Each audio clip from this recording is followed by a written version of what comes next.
Welcome to the very last location of the game. Here we'll see all the enemies that we've seen everywhere else, and one new enemy type, I believe. And of course, just like the other 3 times, we need to kill enough goons to open the first mission. And the first mission is an old friend of Jack's. Wow, that's a lot of yellow enemies.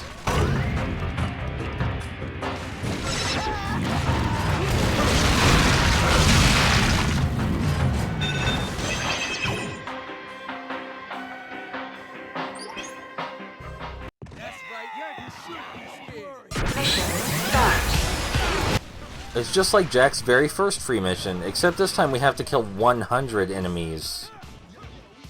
Which is a lot, it's a lot. Like that mission way back in Port Valinda with Leo, there's 2 types of waves. There's this wave where there's a ton of normal KILLSEEKERs. And then there's the more interesting waves which come right after. The mission tends to alternate between the 2. Obviously, you know how useful power attacks are for wiping out large swaths of weak enemies. So we're going to be doing that a lot.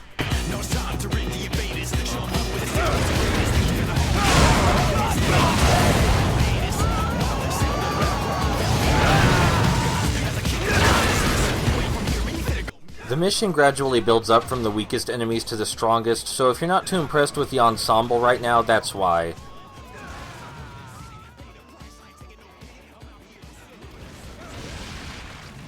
Heavy power attack in the air. All the time, every time.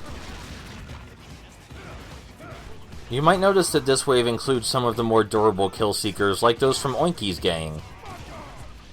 But a heavy power attack will dispatch them in one hit no matter what. Hence why we're striking from above with such viciousness. Inevitably you are going to run out of power attacks, but there shouldn't be too many KILLSEEKERs left by that point.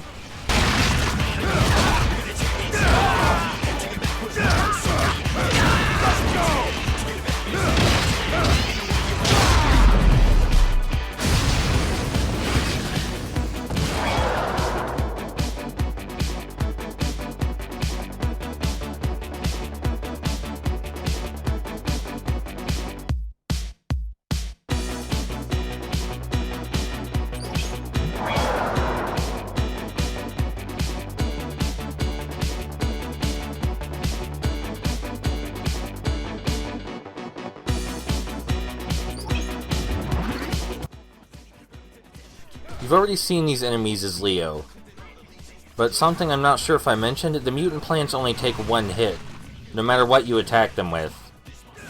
I only used burst mode here because this section can be rather boring to watch. It only takes a minute or so, but running from one plant to the next is much quicker with burst mode on.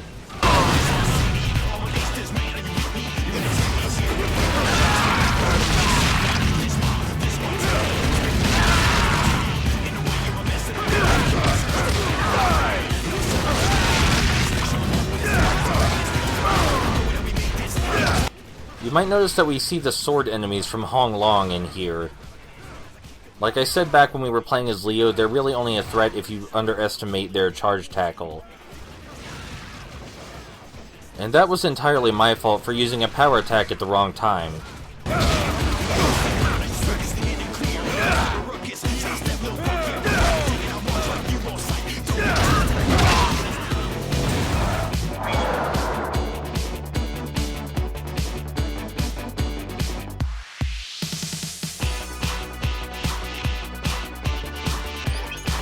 I'm sure you remember these too from that mission back with the Barbot.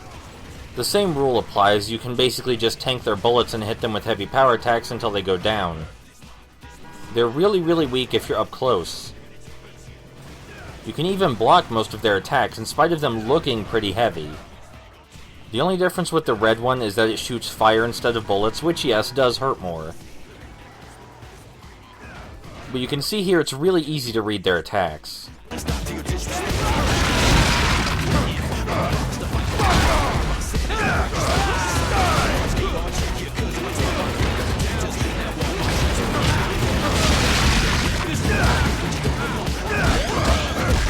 So running out of time during this mission is really not a concern. Not even a little.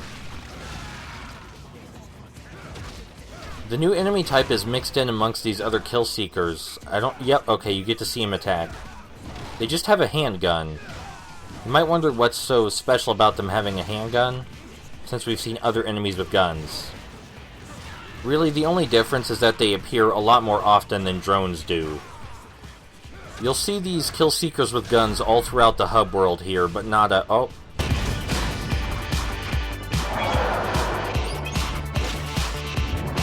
It's time for Jack's first and only encounter with a CYBRID Joe. And we're going to use Rampage mode on it too. You shouldn't worry though. CYBRID Joe will get his day.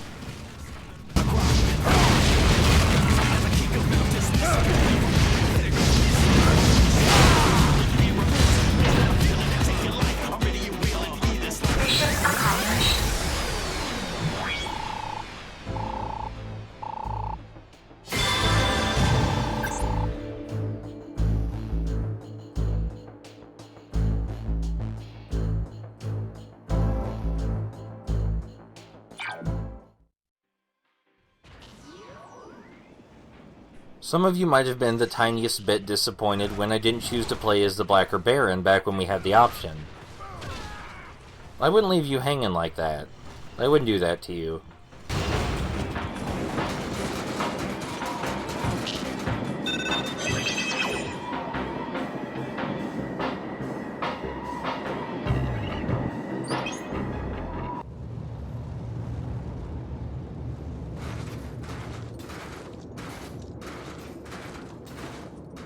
You sure this is the place?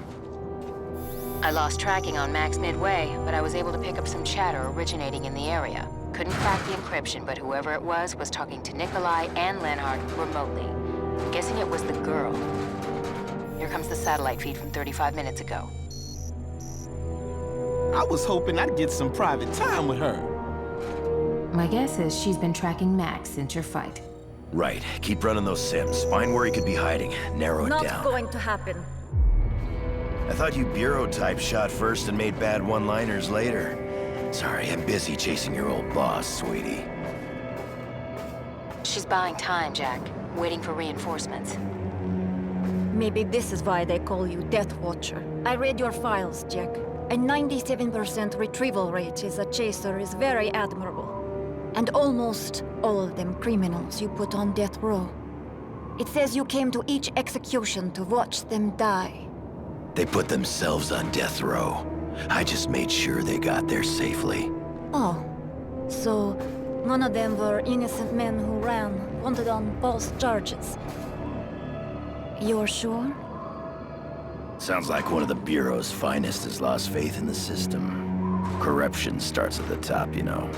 First the government goes, then the people who were supposed to be watching the government, then death sentence for us all. Not that there is much difference between a death sentence and hiding out in the slums waiting for the sharks to feed on you. Slums? What you know about Alhambra, bitch? I'm not sure what your lazy, bureaufied ass is insinuating, but in my hood, we don't make a mark wait for shit. We murk their ass. You think I'd have my clothes or my lady if I spent all day pontificating like y'all motherfuckers? Why your lovely assistant chooses to associate with a man who clearly lacks the ability to satisfy her is a mystery to me, I confess. Oh, hell no. Jack, my man, you go find our friend Max. I need to teach Babitchka here what happens when you talk back to the Baron. You sure you can handle her, big boy? You know, Amala was telling me.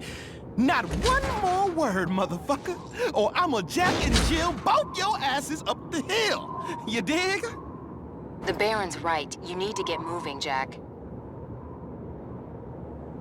She's all yours, Baron. If you got the endurance. Shit, I'll be done with her in 30 seconds. Wait a minute. Motherfucker! You best not be stepping to me, motherfucker. Oh yes, it is finally time to play as the Blacker Baron. As far as stats go, I find him to actually be quite a lot like Jack. He seems to have a stronger guard though, which is worth something. Also, many of his stances and moves are based on boxing, even if he's clearly not a boxer. Something I intend to show off as the Baron is that if you're in the air and a decent ways away from an enemy, you can perform a dive attack at them. Exactly like I did just there, yeah. How it works is you have to activate a light power attack while you're in the air, and you also have to be locked on, of course. I don't find it very useful in single player, but if you're fighting against other people, it's a decent way to get a drop on someone. You watch yourself, baby! That shit ain't no titty twister! Fuck! I thought he was the one who needed watching. Tell me about it. Oh, hell no, baby! Remember who you talking about! So there's a tornado coming to us, but unlike the plane when we fought the Baron as Jack, the tornado isn't going to completely kill us, just mostly kill us. And the reason it's going to do so is because Sasha keeps dodging out of my attacks.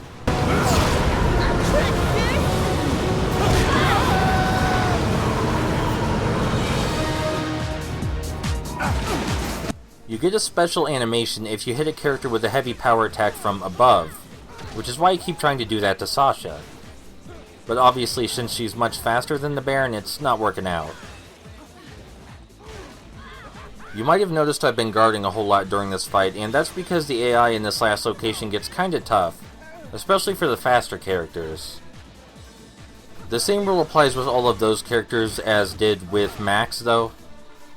Their openings are very obvious when you know when to look.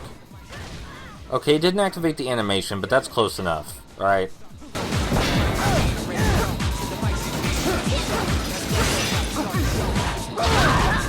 Yeah, baby! How you like that?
Okay, Sasha?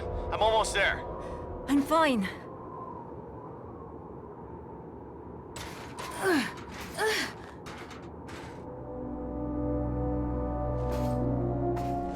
Apologies. You two play by yourselves.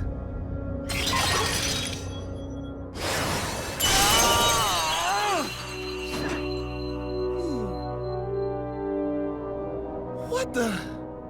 Fuck! Now where'd she go?